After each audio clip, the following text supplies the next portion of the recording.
Gloire à Dieu, nous allons prier. Seigneur, ta compagnie nous est plus chère que toute richesse de cette maudite terre. C'est pour cette raison que nous la réclamons encore durant ce laps de temps que nous allons passer à l'écoute de la parole de Dieu. Parle surtout à celui qui est là, branché à ce message. Envoie la touche de l'esprit de conviction sur tous et bénis tout un chacun. Merci Seigneur. Au nom de Jésus, j'ai prié. Amen. Gloire à Dieu. Garde-toi d'oublier l'Éternel. Deutéronome chapitre 6 et je lis le verset 12. Lorsque tu mangeras et te rassasieras, garde-toi d'oublier l'Éternel qui t'a fait sortir du pays d'Égypte, de la maison de servitude. Prenons le verset 14. Vous n'irez point d'après d'autres dieux, d'entre les dieux des peuples qui sont autour de vous. Praise the Lord. Chaque enfant est relié naturellement et originellement à sa maman par une petite corde que l'on appelle le cordon ombilical, n'est-ce pas? C'est le lien de l'alliance entre le bébé en formation et la maman. La maman s'engage à nourrir, n'est-ce pas, l'embryon jusqu'à l'étape bébé prêt à naître. Et de l'étape nouveau-né jusqu'à sa maturité, jusqu'à son indépendance. Et maintenant, du côté du bébé, le bébé s'engage par ce lien, par ce cordon, n'est-ce pas, ombilical, à reconnaître la maman comme l'être humain qui lui a donné la vie. Et l'enfant maintenant décide, au signe de lui être, n'est-ce pas, de lui donner un grand respect, de l'obéissance, de lui donner de l'amour et le service. Voilà le lien d'alliance entre chaque enfant et surtout sa maman. C'est de Dieu que cela vient comme cela. Le parent a le devoir d'amener l'enfant à la maturité à tous les égards. Et l'enfant en retour a le devoir de servir le parent jusqu'à sa mort. Gloire à Dieu. C'est comme ça que cela se trouve entre Dieu l'Éternel et l'homme en général. Dieu se donne le devoir de s'occuper de l'homme, le nourrir à rassasiement, le protéger, le défendre, le mettre à l'aise. Et Dieu dit, n'est-ce pas, à sa créature qui est l'homme, que lorsque tu mangeras et te rassasieras, cela veut dire que lorsque tu seras de toi-même grand en intelligence, grand comme un homme, grande comme une femme, grand en argent, grand en popularité.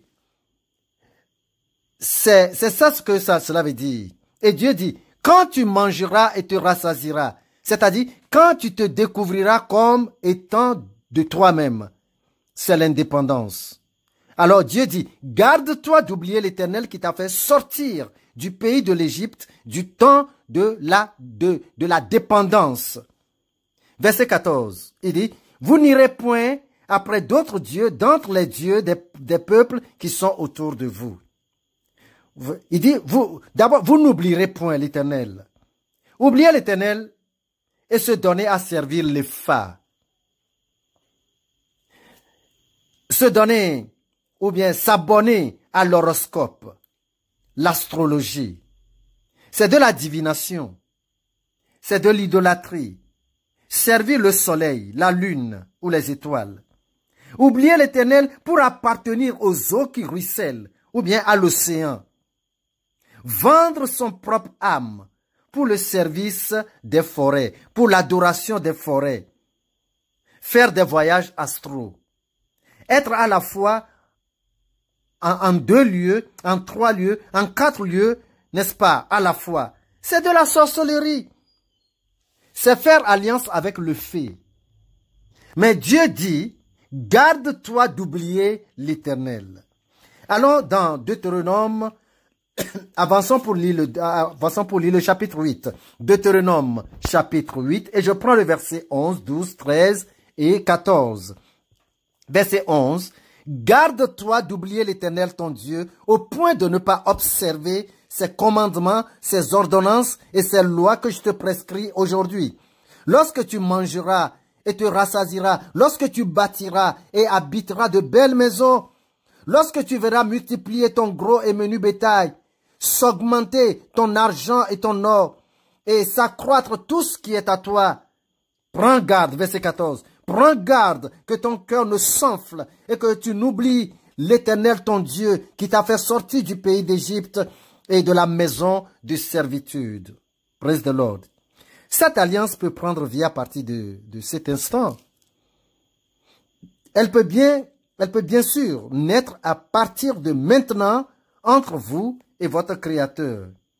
Vous devez accepter, signer les paroles de cette alliance que Dieu veut bien contracter lui-même aussi avec chacun de nous, avec vous.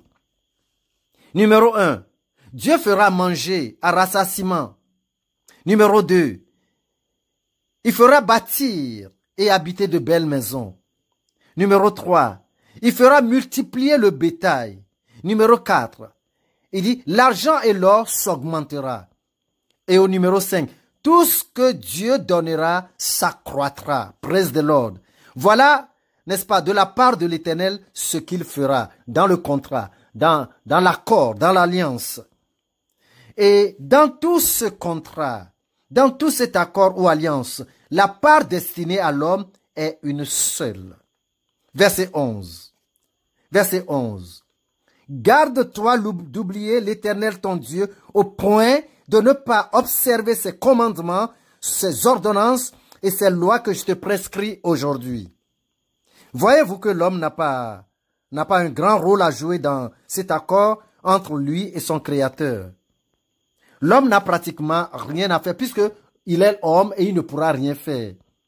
Et la chose la plus insignifiante, n'est-ce pas, le rôle le plus insignifiant que l'Éternel lui demande est « N'oublie point l'Éternel ton Dieu ».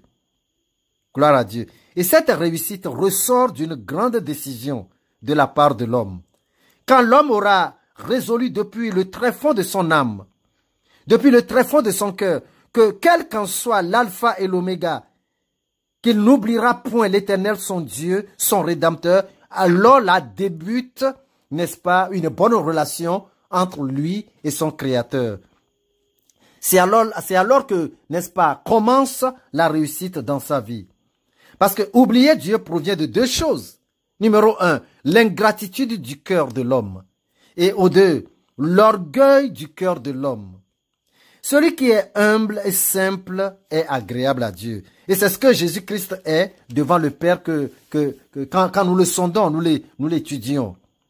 Parce que dans Matthieu au chapitre 11, quand nous prenons le verset 29, surtout la deuxième phrase, là il est dit que « Car je suis doux et humble de cœur, et vous trouverez du repos pour vos âmes. » Vous voyez.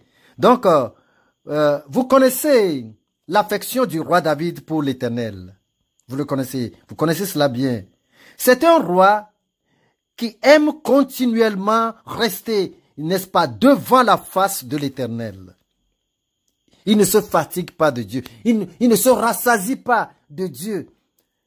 La mort même lui vaudra mieux que vivre et oublier son Créateur et son Dieu.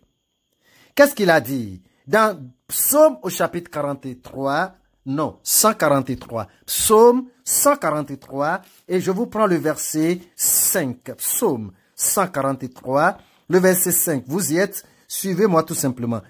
Je me souviens des jours d'autrefois, je médite sur toutes tes œuvres, je réfléchis sur l'ouvrage de tes mains. Alléluia.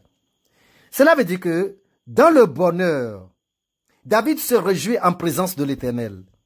Et dans le malheur, il n'oublie pas toute la bonté de l'Éternel par le passé à son égard. Non, il se souvient, il se rappelle, il reconsidère. Parce que nous allons continuer. Dans Job au chapitre 2, nous allons voir un autre exemple. Dans Job au chapitre 2, et je vous lis le verset 9, 10, verset 9. Sa femme lui dit, « Tu demeures ferme dans ton intégrité, maudis Dieu et meurs. » Verset 10. Mais Job répondit, « Tu parles comme une femme insensée. Quoi recevons-nous de Dieu le bien et nous ne recevrions pas aussi le mal? » Et en tout cela, Job ne pécha point par ses lèvres. Amen. Sa femme, la femme de Job, elle peut facilement oublier et puis rejeter Dieu, renier Dieu à cause du mauvais temps qu'ils sont en train de traverser. Oui. Plus de confiance en Dieu. L'homme se met en colère contre Dieu. C'est l'abandon de ses commandements. On peut retourner si facilement à l'idolâtrie, au bar dancing, au nightclub et, n'est-ce pas, à la boisson que l'on avait, n'est-ce pas, quitté, au vol, à la mondanité. Ouais. Mais Job, lui autre, ne peut pas oublier l'accord d'origine entre lui et Dieu. Il sait que ce n'est pas pour un bien ou pour un mal qu'il sert Dieu, mais plutôt par alliance de vie avec Dieu, par une alliance, n'est-ce pas, naturelle et d'origine. Et l'apôtre Paul, lui autre, dit quelque chose.